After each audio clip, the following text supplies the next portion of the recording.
In 1934, a retired Marine general walked into Congress and said a group of wealthy businessmen had approached him with a plan to overthrow the President of the United States.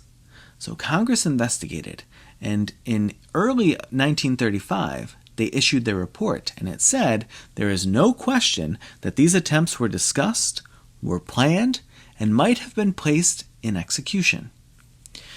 So why did no one go to jail? To answer that question, we'll have to rewind. But first, I want to mention that if you want to talk about topics like this with other people, I'm holding a couple of small Zoom conversations in December.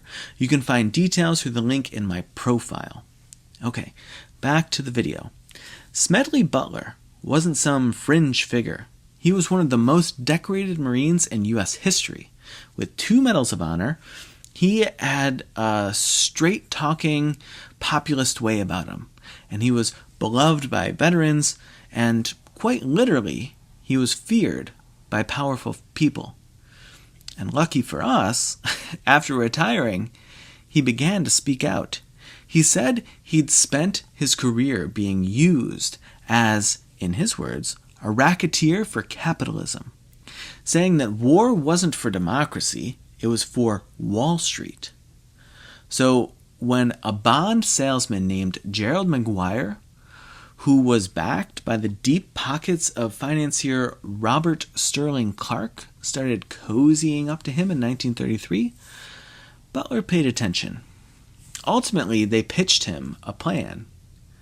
They said Roosevelt's New Deal had to be stopped, and that the dollar needed to return to the gold standard.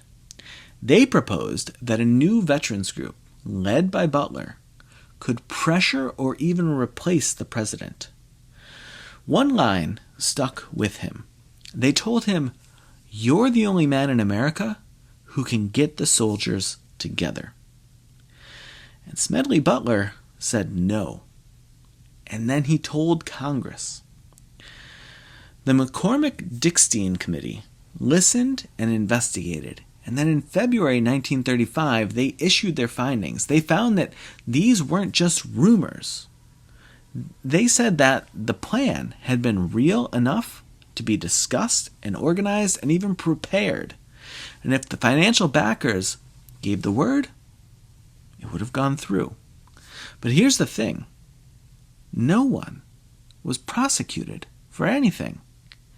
Some prominent names weren't called to testify in Congress because they said the evidence was hearsay. And suddenly, the press began calling it a gigantic hoax. And then it just faded.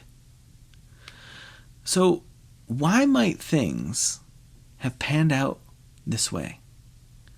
Well, maybe it's because when powerful people play with matches and nothing catches fire, the system often just lets them walk away.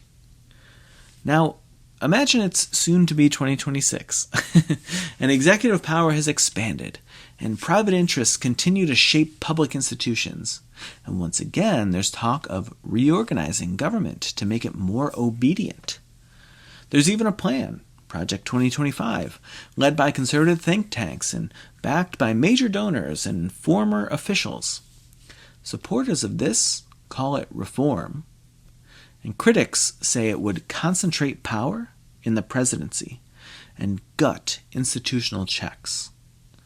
So, what if Smedley Butler hadn't spoken up?